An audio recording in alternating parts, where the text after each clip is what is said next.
हमने पिछली वाली वीडियो में पढ़ा था सामान्य भूगोल और उसमें आपको ज्योग्राफी के बारे में बताया था। आपने लिखा था कि जो ज्योग्राफी है वो जियो प्लस ग्राफी से मिलकर बना है, जिसमें जियो का शाब्दिक अर्थ होता है जीवर्ड से लिया गया है और जीवर्ड मीन्स होता है पृथ्वी और ग्राफी का अर्थ होता है टू स्टडी अर्थात अध्ययन करना। इसलिए पृथ्वी का अध्ययन करना ही हमारा क्या कहलाता है, भूगोल कहलाता है। फिर हमने भूगोल को कई भागों में बांटा था।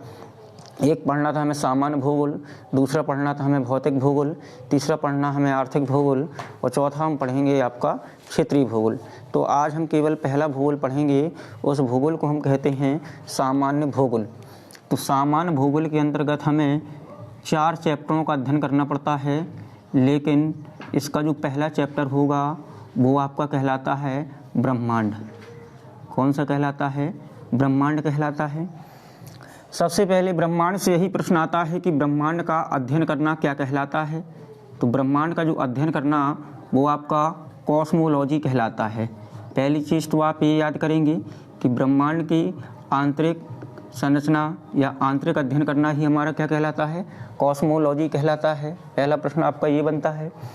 इसके अलावा ब्रह्मांड की उत्पत्ति से बनता है कि ब्रह्मांड की उत्पत्ति के कुछ सिद्धांत होते हैं। जैसे पहला सिद्धांत पढ़ेंगे आप साम्यावस्था का सिद्धांत। ये जो साम्यावस्था का सिद्धांत है और सिद्धांत ये दिया था थॉमस गोल्ड ने। किसने दिया था? थॉमस गोल्ड ने दिया था। इसके अलावा दूसरा सिद्धांत पढ़ेंगे दोलन सिद्धांत या दोलन का सिद्धांत। ये दोलन का सिद्धांत किसने दिया था? तो डॉक्टर एलन संडेज ने दिया था। इसके अलावा तीसरा जो है आपका तीसरा सिद्धांत होता है महाविस्फोट सिद्धांत। महाविस्फोट सिद्धांत या इसी को बोलते हैं big bang theory. Big bang theory, ये बिग बैंग थ्योरी सर्वाधिक मान्य सिद्धांत है। आपसे कह दिया जाए कि सर्वाधिक मान्य सिद्धांत कौन सा है जो ब्रह्मांड की उत्पत्ति से संबंधित है, तो सर्वाधिक जो मान्य सिद्धांत है वो आपका बिग बैंग सिद्धांत या आपका महाविस्फोट सिद्धांत है। तो आपसे कह दें ब्रह्मांड की उत्पत्ति का सर्वमान्य सिद्धांत कौन सा है जिसे सभी विद्वान मानते हैं, तो आप क्या बताएंगे? आप बताएंगे महाविस्फोट सिद्धांत या बिग बैंग सिद्धांत। महाविस्फोट सिद्धांत या बिग बैंग सिद्धांत के जो प्रतिपादक थे वो थे आपके जॉर्ज लेमेंतर। कौन थे? तो आप बताएंगे जॉर्ज लेमेंतर। ये महाविस्फोट सिद्धांत के प्रतिपादक थे। इसके अलावा जॉर्ज लेमेंतर जो थे ये बेल्जियम के थे। कहाँ के थे? तो आप बताएंगे बेल्जियम के खगोलज्ञ थे। इसके अलावा ये बेल्जियम के पादरी भी थे। तो महाविस्फोट सिद्धांत या बिग बैंग सिद्धांत के जो प्रतिपादक थे वो आपके जॉर्ज लेमेंतर थे, जो बेल्जियम के खगोलज्ञ एवं पादरी थे। इनके अनुसार क्या था कि आज से 15 अरब वर्ष पूर्व ब्रह्मांड एक चने के दाने के समान था, जिसका आकार व आयतन सूक्ष्म था लेकिन इसका ताप व घनत्व अनंत था। अचानक इसमें विस्फोट होता है जिससे काले पदार्थों का निर्माण होता है। ये प्रक्रिया कई लाखों वर्षों तक चलती रहती है। इसके बाद इसके सम्मोहन से जो आपके पदार्थ निकले हैं, इनके सम्मोहन से आपस में जुड़ा हुआ जिससे हमारा ब्रह्मांड बनता है। तो आप जानते हैं, इन्होंने बताया कि इनके सम्मोहन से हमारी मंदाकिनी बनी, तारे बने, ग्रह बने, उपग्रह बने, क्षुद्र ग्रह बने, उल्का पिंड बने। विभिन्न प्रकार की जो खगोलीय गतिविधियां हैं वो सब की जानकारी किसने दी थी? जॉर्ज लेमेंतर ने दी थी। इसलिए जॉर्ज लेमेंतर महाविस्फोट सिद्धांत का प्रतिपादक थे, इसलिए ये सिद्धांत सर्वमान्य माना जाता है। इसके अलावा दूसरी चीज़ का अध्ययन करें, हम बात करें पृथ्वी के अध्ययन की, तो आप देखेंगे पृथ्वी किसका चक्कर लगाता है? सूर्य का चक्कर लगाती है। किसका चक्कर लगाती है? सूर्य का चक्कर लगाती है, क्योंकि जितने भी ग्रह होते हैं वो सूर्य का चक्कर लगाते हैं। आप जानते हैं कि सौरमंडल में 8 ग्रह हैं, जो 8 ग्रह हैं वो सूर्य का चक्कर ही लगाते हैं। लेकिन आप देखेंगे एक अवधारणा थी, जिस अवधारणा का नाम था जियोसेंट्रिक अवधारणा। कौन सी अवधारणा थी? जियोसेंट्रिक अवधारणा। ये जियोसेंट्रिक अवधारणा के जो प्रतिपादक थे वो आपके टालमी थे। कौन थे? तो आप बताएंगे टालमी थे। टालमी ने 140 ईस्वी में, कब भाई, 140 ईस्वी में अपना मत दिया। इनके मत के अनुसार क्या था कि ब्रह्मांड के केंद्र में पृथ्वी है, सूर्य इसका चक्कर लगा रहा है। टालमी की यह अवधारणा कहलाती है जियोसेंट्रिक अवधारणा। यही विचारधारा हमारे मन में लगभग 1300 वर्षों तक रही, क्योंकि टालमी ने क्या बताया, टालमी ने ये बताया कि ब्रह्मांड के केंद्र में क्या है, ब्रह्मांड के केंद्र में पृथ्वी है और सूर्य इसका क्या लगा रहा है, चक्कर लगा रहा है। तो ये अवधारणा हमारे मन में लगभग 1300 वर्षों तक रही कि भाई जो आप देखेंगे ब्रह्मांड के केंद्र में पृथ्वी है, सूर्य इसका चक्कर लगा रहा है। जब ये अवधारणा 1300 वर्षों तक हमारे मन में रही, लेकिन आगे एक और विद्वान आते हैं जिनका नाम था कोपरनिकस। कोपरनिकस ने 1543 ईस्वी में अपनी अवधारणा दी। इसकी अवधारणा कहलाती है हेलियोसेंट्रिक अवधारणा। आपसे कह दिया जाए कि हेलियोसेंट्रिक अवधारणा के प्रतिपादक कौन थे, तो आप बताएंगे हेलियोसेंट्रिक अवधारणा के प्रतिपादक कोपरनिकस थे। कोपरनिकस ने सही बताया। इसने बताया कि ब्रह्मांड के केंद्र में पृथ्वी नहीं है, ब्रह्मांड के केंद्र में पृथ्वी नहीं है, बल्कि ब्रह्मांड के केंद्र में क्या है, सूर्य है। पृथ्वी इसका चक्कर लगा रहा है, किसका, सूर्य का। तो ये सबसे पहले किसने बताया था, कोपरनिकस ने बताया था। आगे इसकी बात सिद्ध हो गई। जब सिद्ध हो गई तो इसे हम सौरमंडल का खोजकर्ता कहते हैं। आपसे आ जाए सौरमंडल का खोजकर्ता किससे कहा गया, तो आप बताएंगे कोपरनिकस को कहा गया, क्योंकि इसने ही बताया था कि ब्रह्मांड के केंद्र में पृथ्वी नहीं बल्कि क्या है, सूर्य है। पृथ्वी सूर्य का चक्कर लगा रही है। तो इस कारण आप देखेंगे कोपरनिकस को सौरमंडल का खोजकर्ता और जनक कहा जाता है। इसकी जो अवधारणा थी वो थी आपकी हेलियोसेंट्रिक अवधारणा। और जो टालमी ने दी थी, टालमी ने अवधारणा दी थी जियोसेंट्रिक अवधारणा। जियोसेंट्रिक मीन्स पृथ्वी केंद्रित अवधारणा। तो लेकिन जो टालमी ने बताया था वो गलत बताया था। टालमी ने ये कहा था कि ब्रह्मांड के केंद्र में पृथ्वी है, सूर्य इसका चक्कर लगा रहा है। लेकिन ये अवधारणा कैसी हो गई, हमारी गलत हो गई।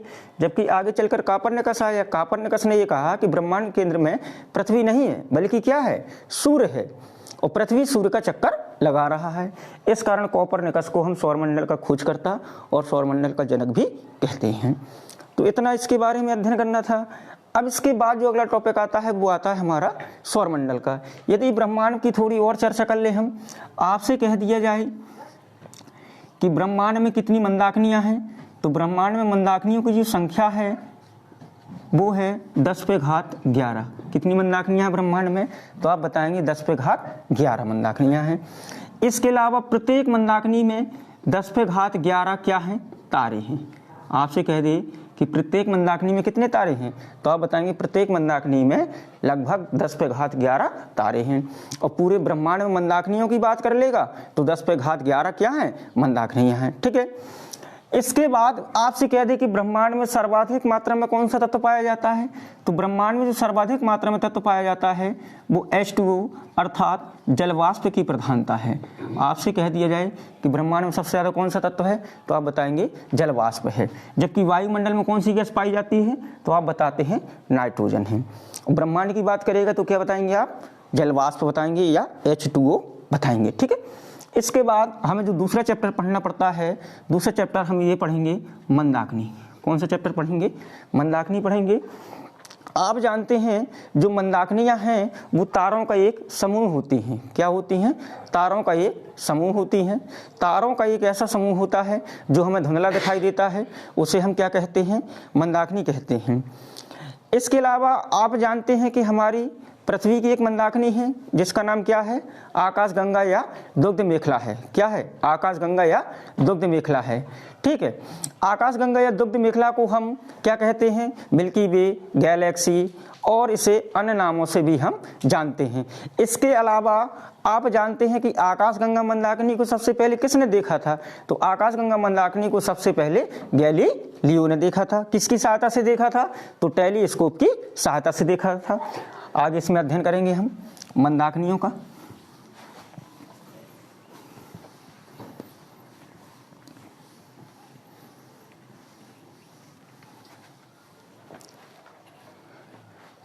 हेडिंग डालेंगे आप मंदाकिनी। आपको मैंने बताया कि ब्रह्मांड में मंदाकिनियों की संख्या कितनी है, तो आप बताएंगे ब्रह्मांड में मंदाकिनियों की संख्या 10⁻11 है। मंदाकिनी किसे कहते हैं, तो आप बताएंगे तारों का ऐसा समूह है जो हमें धुंधला दिखाई देता है, उसे हम क्या कहते हैं, मंदाकिनी कहते हैं। और हमारी जो मंदाकिनी का नाम है वो आकाशगंगा है, या इसी को हम क्या कहते हैं भाई, इसी को हम दुग्ध मेखला कहते हैं। इसके अलावा इसको और किस नाम से जानते हैं, इसी को हम मिल्की वे कहते हैं, इसी को हम क्या कहते हैं, इसी को हम गैलेक्सी कहते हैं। तो आपसे प्रश्न पूछे कि पृथ्वी की मंदाकिनी या हमारे सौरमंडल की मंदाकिनी का नाम क्या है, तो आप बताएंगे आकाशगंगा है। आकाशगंगा मंदाकिनी को सबसे पहले किसने देखा था, तो आप बताएंगे आकाशगंगा मंदाकिनी को सबसे पहले गैलीलियो ने देखा था। ये गैलीलियो कहाँ का निवासी था, तो आप बताएंगे ये इटली का निवासी था। इसके अलावा गैलीलियो ने ही सबसे पहले टेलीस्कोप का आविष्कार किया था। टेलीस्कोप, या आपसे कह दे दूरबीन का सबसे पहले आविष्कार किसने किया था, तो आप बताएंगे गैलीलियो ने किया था। इसी गैलीलियो ने सबसे पहले आकाशगंगा मंदाकिनी को टेलीस्कोप की सहायता से देखा था और बताया था कि जो हमारी आकाशगंगा मंदाकिनी का आकार है वो सर्पिलाकार है। कैसा है, तो वो सर्पिलाकार है, या इसी को बोलते हैं स्पाइरल है, स्पाइरल। तो हमारी आकाशगंगा मंदाकिनी का आकार कैसा है, सर्पिलाकार है या स्पाइरल है। इसके अलावा गैलीलियो ने कुछ ग्रह भी देखे थे। गैलीलियो आप जानते हैं पृथ्वी में ये था, ठीक है। पृथ्वी में इसने अपना टेलीस्कोप इस साइड घुमाया तो इस साइड इसको 2 ग्रह मिल गए। एक इसको मिल गया कौन सा, बुध मिल गया, और दूसरे से कौन सा मिल गया, दूसरे से शुक्र मिल गया। फिर इसने अपनी टेलीस्कोप को इस साइड घुमाया, इस साइड घुमाने के बाद देखिए बुध शुक्र पृथ्वी, दूसरे से अगला कौन सा मिल गया, मंगल मिल गया। फिर इसे कौन सा मिल गया, फिर इसे बृहस्पति मिल गया। फिर इसने और घुमाया तो इसे और मिल गया कौन सा, शनि मिल गया। तो ये इसने 6 ग्रहों की खोज कर ली थी, ठीक है। तो 6 ग्रह कौन कौन से हैं, बुध है, शुक्र है, पृथ्वी है, मंगल है, बृहस्पति है और शनि है। आगे जो 2 ग्रह मिलेंगे आपको, एक आपको मिलेगा बृहस्पति शनि, इसके बाद आपको अरुण मिलेगा।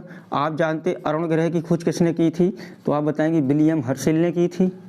किसने की थी, विलियम हर्शेल ने की थी। इसके अलावा लास्ट का ग्रह मिलेगा या 8वां ग्रह मिलेगा आपका वरुण।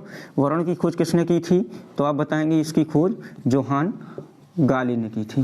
किसने की थी, जोहान गाली ने की थी। तो मंदाकिनी क्या है, मंदाकिनी तारों का एक समूह होता है जो हमें धुंधला दिखाई देता है, उसे हम मंदाकिनी कहते हैं।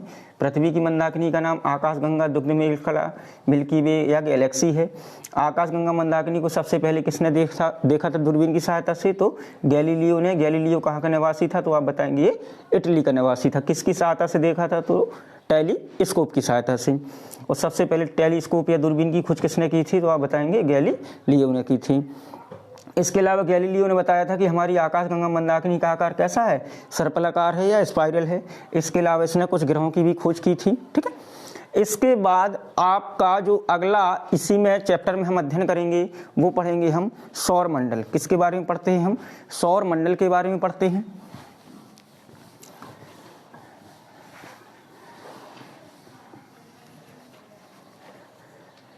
तो इसका जो अगला चैप्टर होगा हमारा वो होगा सौर मंडल।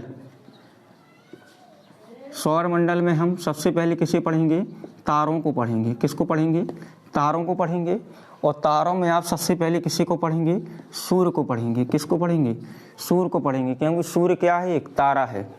सूर्य क्या है, एक तारा है जो पृथ्वी के सबसे नज़दीक का तारा है। तो सूर्य के बारे में हम अध्ययन करेंगे क्योंकि सूर्य से ज़्यादा आपके प्रश्न आते हैं, ठीक है।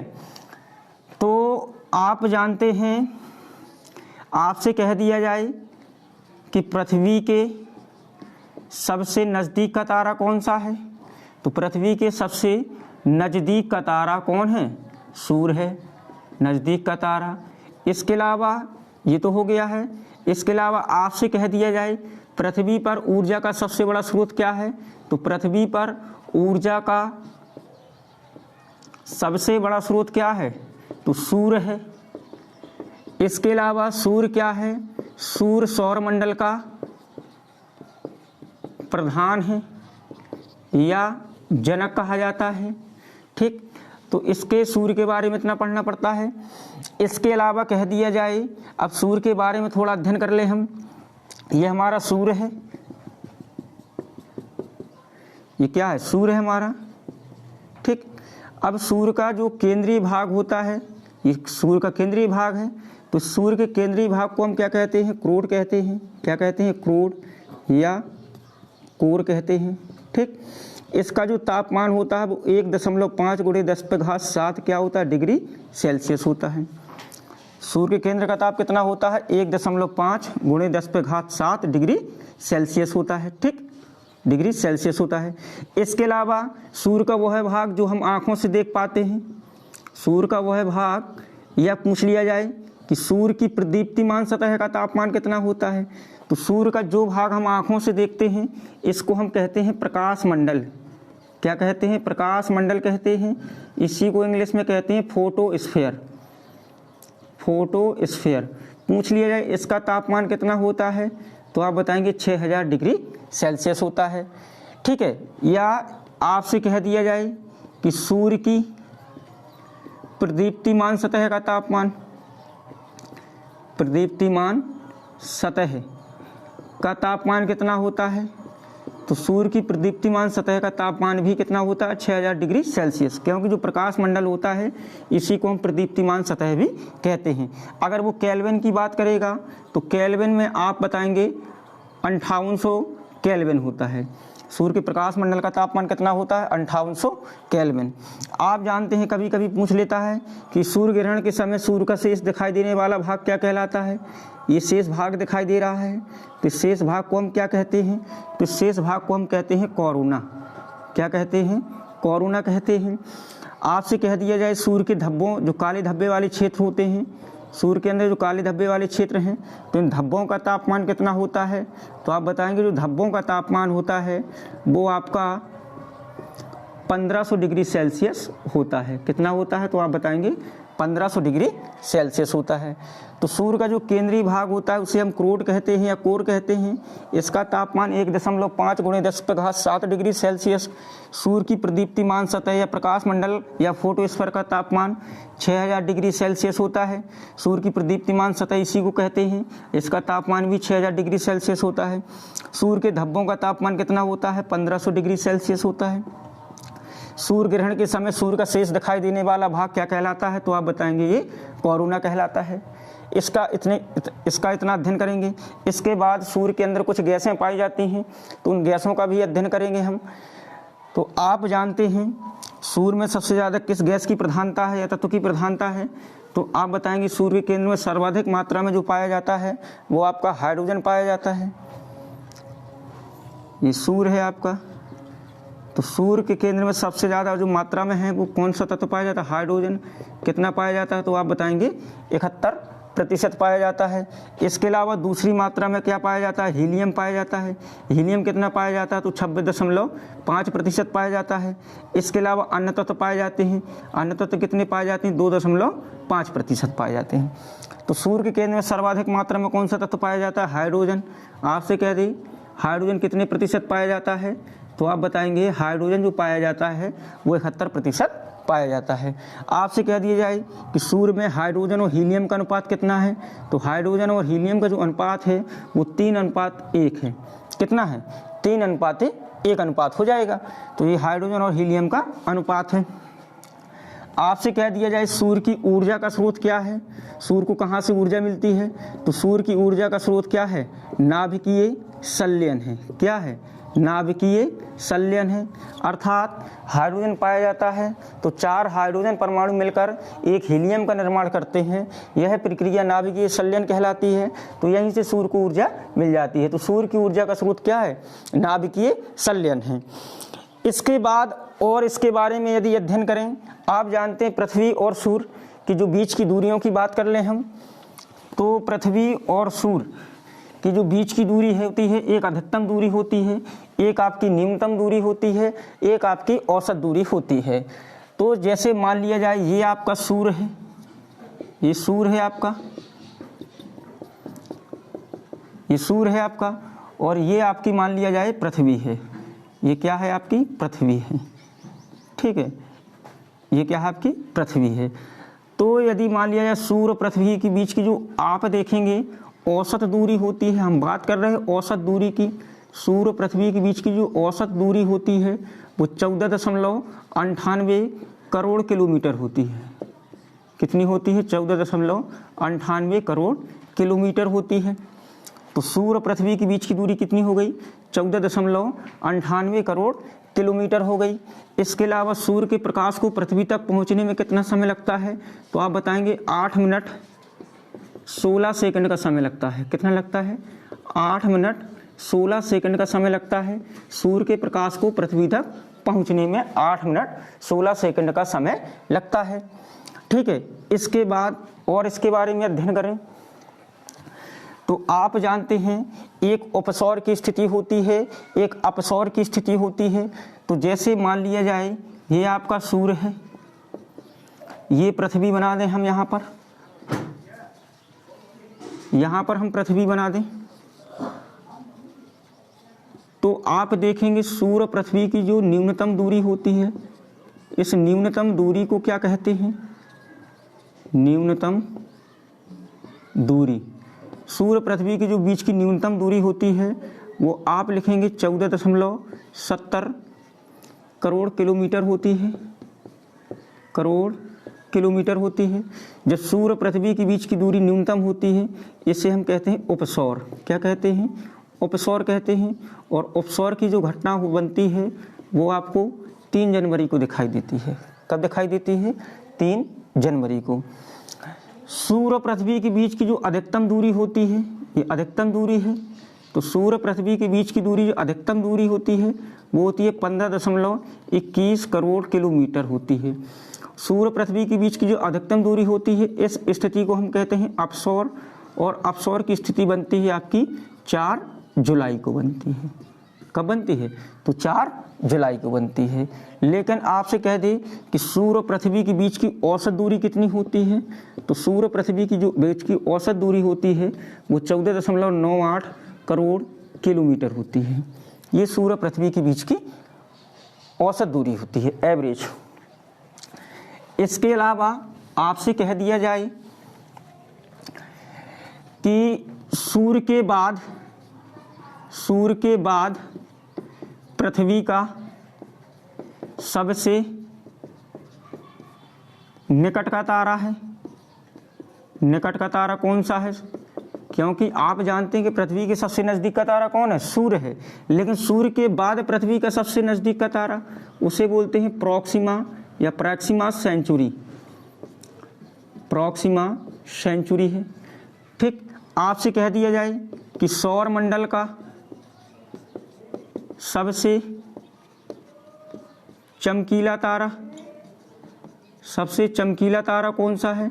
तो आप बताएंगे साइरस या डॉग स्टार है। कौन सा है? साइरस या डॉग स्टार है। आपसे कह दिया जाए कि सौर मंडल का सबसे विस्फोटी तारा कौन सा है? तो सौर मंडल का सबसे विस्फोटी तारा है आपका सुपरनोवा। कौन सा है? तो आप बताएंगे सुपरनोवा एक विस्फोटी तारा है। तो सूर्य के बाद पृथ्वी के सबसे नज़दीक का तारा प्रॉक्सिमा सेंचुरी है। सौर मंडल का सबसे चमकीला तारा साइरस या डॉग स्टार है। सौर मंडल का सबसे विस्फोटी तारा सुपरनोवा है। तो ये तो हमने सूर्य के बारे में पढ़ा है कि सूर्य पृथ्वी के बीच की न्यूनतम दूरी, अधिकतम दूरी, सूर्य के प्रकाश को पृथ्वी तक पहुंचने में कितना समय लगता है, ये पढ़ा है। अब हम बात करते हैं किन की? ग्रहों की बात करते हैं। तो आप देखेंगे ग्रह किन्हें कहते हैं? तो आप जानते हैं ग्रह, तो बताएंगे बे आकाशीय पिंड, बे प्रकाश रहित, ऐसे लिखेंगे बे प्रकाश रहित, या ऐसे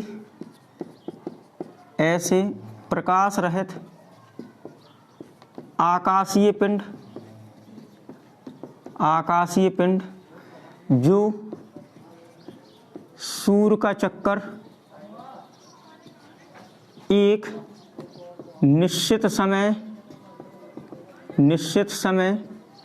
व निश्चित दिशा में दीर्घ वृत्ताकार कक्षा में चक्कर लगाते हैं, दीर्घ वृत्ताकार कक्षा में चक्कर लगाते हैं,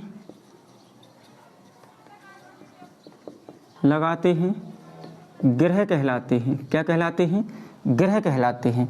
ऐसे प्रकाश रहित आकाशीय पिंड जो सूर्य का चक्कर एक निश्चित समय, जैसे मान लिया जाए पृथ्वी है, अब पृथ्वी किसका चक्कर लगा रहा है? पृथ्वी लगा रहा है सूर्य का चक्कर। किसका लगा रहा है? सूर्य का चक्कर लगा रहा है। इसके अलावा एक निश्चित समय है, पृथ्वी का एक निश्चित समय है कितना? तो आप बताते हैं 365 दिन 6 घंटे, एक निश्चित समय हो गया। एक निश्चित दिशा में पृथ्वी सूर्य का चक्कर कैसे लगाती है? पश्चिम से पूरब लगाती है। पृथ्वी सूर्य का चक्कर कैसे लगाती है? पश्चिम से पूरब, तो एक निश्चित दिशा हो गई है। इसके अलावा दीर्घ वृत्ताकार कक्षा में चक्कर लगाए। तो इस प्रकार की जो आप देखेंगे, इस प्रकार के जो पिंड होते हैं, इन्हीं को हम क्या कहते हैं? ग्रह कहते हैं। और ग्रहों की जो गति के नियम दिए हैं वो किसने दिए हैं? तो आप बताएंगे ग्रहों की गति के नियम केपलर ने दिए हैं। किसने दिए हैं? तो ग्रहों की गति के नियम किसने दिए? गति के नियम, तो ग्रहों की गति के नियम दिए हैं केपलर ने।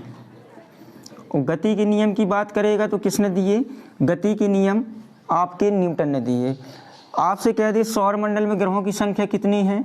तो सौर मंडल में ग्रहों की संख्या कितनी बची है? 8। 2006 से पहले कितनी थी? 9 थी। 2006 में किसे हटा दिया? तो आप बताएंगे यम को ग्रह की श्रेणी से हटा दिया, क्योंकि ये ग्रह की डेफिनेशन को पूर्णतः लागू नहीं हो पा रही थी इसमें, इसलिए इसको IAU ने इसको ग्रह की श्रेणी से हटा दिया। अब बात करते हैं ग्रहों की। तो सौर मंडल में कितने ग्रह हैं? तो आप बताएंगे सौर मंडल में आपके 8 ग्रह हैं। तो अब सबसे पहले मान लिया जाए ये आपका सूर्य है, ये क्या है? आपका सूर्य है। पहला ग्रह आपका बुध होगा, फिर शुक्र होगा, फिर पृथ्वी होगा, फिर मंगल होगा, फिर आपका बृहस्पति मिलेगा, फिर शनि मिलेगा, फिर अरुण मिलेगा, फिर आपको वरुण मिलेगा। तो ये कौन सा ग्रह है आपका? ये है आपका बुध, इसको इंग्लिश में मरकरी कहते हैं। फिर दूसरा कौन सा ग्रह है? तो शुक्र है। तीसरा कौन सा है? तो पृथ्वी है। चौथा कौन सा है? तो मंगल है। पांचवा कौन सा है? बृहस्पति है। छठा कौन सा है? तो शनि है। और सातवां कौन सा है? तो अरुण है। और 8वां कौन सा है? तो आप बताएंगे ये वरुण है। यहाँ मंगल और बृहस्पति इनके मध्य पाए जाते हैं क्षुद्र ग्रह। इनके मध्य क्या पाए जाते हैं? क्षुद्र ग्रह। तो आपसे पूछ लिया जाता है कि क्षुद्र ग्रह कहाँ स्थित होते हैं? तो आप बताएंगे मंगल और बृहस्पति के मध्य। आपसे कह दिया जाए सूर्य से बढ़ती दूरी के क्रम में ग्रह बताइए। सूर्य से बढ़ती दूरी के क्रम में ग्रह, तो यही बता देंगे आप कौन कौन से। बुध है पहले, फिर शुक्र है, बुध है, शुक्र है। तीसरा कौन सा है? पृथ्वी, फिर मंगल, फिर बृहस्पति, फिर शनि, फिर अरुण और फिर आपका वरुण हो जाएगा। ठीक। अगला आपसे कह दे आकार की दृष्टि से, आकार की दृष्टि से घटते क्रम में ग्रह, घटते क्रम में ग्रह। तो जो पीछे के 4 हैं इनको आप आगे रखेंगे। पीछे के 4 मतलब बृहस्पति, शनि, अरुण और वरुण। अब जिस ग्रह में हम निवास कर रहे हैं, जहाँ पर मानव जीवन है, उसका स्थान आकार की दृष्टि से कौन सा है? 5वां है। अर्थात पृथ्वी का स्थान कौन सा हो गया? 5वां है। आप जानते हैं कि सौर मंडल का सबसे छोटा ग्रह कौन सा है? बुध है। तो बुध का स्थान कौन सा हो जाएगा? 8वां। अब बचे कौन कौन से? एक आपका शुक्र बचा है और एक आपका कौन सा बचा है? तो आप देखेंगे एक आपका मंगल बचा है। तो पृथ्वी के बाद पहले शुक्र को रख देंगे, फिर आप मंगल को रख देंगे। अब आपसे कह दिया जाए कि आकार की दृष्टि से सबसे बड़ा ग्रह कौन सा है, तो बृहस्पति है। पृथ्वी का स्थान कौन सा है, 5वां है। बुध का स्थान कौन सा है, तो आप बताएंगे 8वां है। अगर कह दे सूर्य से बढ़ती दूरी क्रम में पृथ्वी का स्थान कौन सा है, 3रा है। सूर्य से सबसे लास्ट का ग्रह कौन सा है, तो आप बताएंगे वरुण है। ठीक है, आपसे कह दिया जाए आंतरिक ग्रह किसे कहते हैं, आंतरिक या पार्थिव ग्रह। तो आंतरिक या पार्थिव ग्रह जो सूर्य और क्षुद्र ग्रहों के अंदर स्थित होते हैं, इनको आंतरिक या पार्थिव ग्रह कहते हैं। अब सूर्य ये है और ये क्षुद्र ग्रह हैं, तो इनके मध्य कितने 4 ग्रह हैं। कौन कौन से, बुध, शुक्र, पृथ्वी और आपका मंगल। ये आंतरिक ग्रह हो गए, आपसे के आंतरिक ग्रह हो गए। इसके अलावा पार्थिव क्यों कहा गया, इसलिए कहा गया क्योंकि इन ग्रहों का आकार लगभग पृथ्वी के ग्रह के समान है, इसलिए पार्थिव कह दिया। अब आपसे कह दे वाह या बृहस्पति ग्रह किसे कहा गया, तो वाह या बृहस्पति ग्रह कहा गया है जो क्षुद्र ग्रह के बाहर स्थित होते हैं। अब क्षुद्र ग्रह के बाहर कितने ग्रह हैं, 4 हैं। तो बृहस्पति हो जाएगा, शनि हो जाएगा, अरुण हो जाएगा और आपका वरुण हो जाएगा। आपसे कह दिया जाए कि क्षुद्र ग्रह कहाँ स्थित होते हैं, तो आप क्या बताएंगे कि क्षुद्र ग्रह स्थित होते हैं। तो क्षुद्र ग्रह कहाँ स्थित होते हैं, तो ये मंगल है और ये बृहस्पति है। तो ये मंगल और बृहस्पति ग्रह के मध्य स्थित होते हैं। आपसे कह दिया जाए अंतः ग्रह किसे कहा गया, अंतः ग्रह तो ये सूर्य है और ये पृथ्वी है। तो सूर्य और पृथ्वी के बीच 2 ग्रह हैं, कौन कौन से, एक बुध है और एक दूसरे कौन से, शुक्र है। तो अंतः ग्रह किसे कहा गया, बुध और शुक्र को कहा गया। आपसे कह दिया जाए बिना उपग्रह वाले ग्रह कौन से हैं, तो बिना उपग्रह वाले ग्रह 2 हैं, कौन कौन से, एक बुध है और दूसरा कौन सा, शुक्र है। तो बुध हो जाएगा और कौन सा हो जाएगा, शुक्र हो जाएगा। आपसे कह दी बलियों वाले ग्रह कौन से हैं, बलियों या छल्लेनुमा संरचना, छल्लेनुमा संरचना वाले ग्रह कौन से हैं, तो 2 मिलेंगे आपको। एक तो आपको शनि मिलेगा और दूसरा कौन सा मिलेगा, अरुण। तो शनि और आपका अरुण, इनमें वलय पाए जाते हैं। ठीक है, आपसे कह दी घनत्व के हिसाब से कह दी कि घनत्व सबसे ज़्यादा किस ग्रह का है, तो घनत्व के हिसाब से सबसे ज़्यादा घनत्व किसका है, पृथ्वी का है। इस सर्वाधिक घनत्व वाला ग्रह कौन सा है, पृथ्वी है। इसके अलावा कह दिया जाए सबसे कम घनत्व वाला ग्रह कौन सा है, शनि है, इसका न्यूनतम घनत्व है। ठीक है, तो इसका न्यूनतम घनत्व, इसका सर्वाधिक घनत्व है। ठीक है, तो इस प्रकार से इसको पढ़ेंगे। अब इसकी विशेषताएं पढ़ेंगे। विशेषताओं में बुध की विशेषता क्या है, जैसे आपसे कह दिया जाए सूर्य के सबसे नज़दीक का ग्रह कौन सा है, तो आप बताएंगे बुध है। ये सौरमंडल का सबसे छोटा ग्रह है, इसको तापांतर ग्रह कहते हैं। और ये सूर्य की परिक्रमा 88 दिन में पूरी करता है और इसके एक भी उपग्रह नहीं है। शुक्र में पढ़ेंगे, इसके बारे में पढ़ेंगे। यहाँ पर कार्बन डाइऑक्साइड गैस की मात्रा 90 से 95% है। इसे गर्म ग्रह कहा जाता है। शुक्र ग्रह को चमकीला ग्रह कहा जाता है। शुक्र ग्रह को साज का तारा, भोर का तारा, पृथ्वी की बहन और सौंदर्य का देवता भी कहा जाता है। इसके भी एक भी उपग्रह नहीं है। इसके अलावा पृथ्वी आता है। आप जानते हैं सौरमंडल का एकमात्र ग्रह पृथ्वी ऐसा है जहाँ पर जीवन है।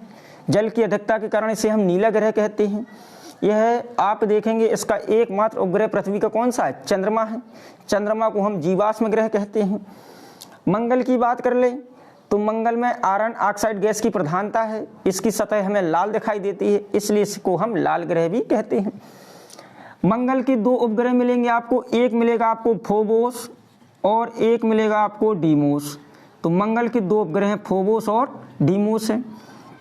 बृहस्पति की विशेषता क्या है कि सौरमंडल का सबसे बड़ा ग्रह है। इसके आप देखेंगे बृहस्पति ग्रह अपनी धुरी पर सबसे तेज गति से चक्कर लगाता है। बृहस्पति ग्रह अपनी धुरी पर सबसे तेज गति से चक्कर लगाता है। इसको हम पीला ग्रह भी कहते हैं। इसका जो उपग्रह है वो सबसे बड़ा जो है गैनीमीड है। गैनीमीड उपग्रह सौरमंडल का सबसे बड़ा उपग्रह। आपसे कहते गैनीमीड उपग्रह किसका है, तो जो गैनीमीड उपग्रह है वो आप देखेंगे तो वो है बृहस्पति का, गैनीमीड उपग्रह। ठीक है, शनि आ जाए, शनि को गैसों का गोला कहते हैं, इसे हम काला ग्रह भी कहते हैं। शनि में वलय पाए जाते हैं, ये वलयों वाला ग्रह भी कहलाता है। इसके अलावा इसका घनत्व कम है, ये ऐसा लगता है जैसे तैरता हुआ हो, तो आप इसको तैरता हुआ ग्रह भी कहते हैं। किसको? शनि को। इसके अलावा अरुण, इसका अच्छी झुकाव ज़्यादा है। अच्छी झुकाव कैसा है? ज़्यादा है। अच्छी झुकाव ज़्यादा होने के कारण आप देखेंगे इसे हम लेटा हुआ ग्रह भी कहते हैं। इसकी खोज विलियम हर्शेल ने की थी। ट्रिटोन और मैरिड इसके प्रमुख उपग्रह हैं। वरुण की बात करें तो ये सूर्य से सबसे दूरी पर स्थित है, इसलिए इसे ठंडा ग्रह कहते हैं। इसके अलावा वरुण पृथ्वी से देखने पर हमें हरा दिखाई देता है, इसलिए इसको हम हरा ग्रह भी कहते हैं। दो ऐसे ग्रह हैं जो सूर्य का चक्कर विपरीत दिशा में लगाते हैं, तो सूर्य का विपरीत दिशा में चक्कर लगाने वाले ग्रह, तो सूर्य का विपरीत दिशा में दो ग्रह चक्कर लगाते हैं। एक आप देखेंगे, एक तो लगाता है आपका ये ग्रह, कौन सा हो गया? शुक्र हो गया। ठीक है, और एक आपका देखेंगे कौन सा लगाता है? एक आपका लगाता है अरुण, तो दूसरा ग्रह कौन सा हो जाएगा? अरुण हो जाएगा। तो ये सूर्य का चक्कर है, आप देखेंगे पूरब से पश्चिम लगाता है, अर्थात यहाँ पर सूर्य उदय कहाँ होता है? पश्चिम साइड होता है, और सूर्य अस्त कहाँ होगा? पूरब साइड होता है। तो इतना इसके बारे में पढ़ना पड़ता है। इसके बाद जो हमारा अगला वीडियो होगा वो होगा पृथ्वी की गतियाँ, और अगले वाले वीडियो में हम सामान्य भूगोल का पूरा चैप्टर समाप्त कर देंगे। इसके बाद हम चलाएंगे भौतिक भूगोल, और भौतिक भूगोल को आपका अच्छी तरीके से और हम रिवीजन के साथ साथ आपको नोट्स भी उपलब्ध कराएंगे। धन्यवाद।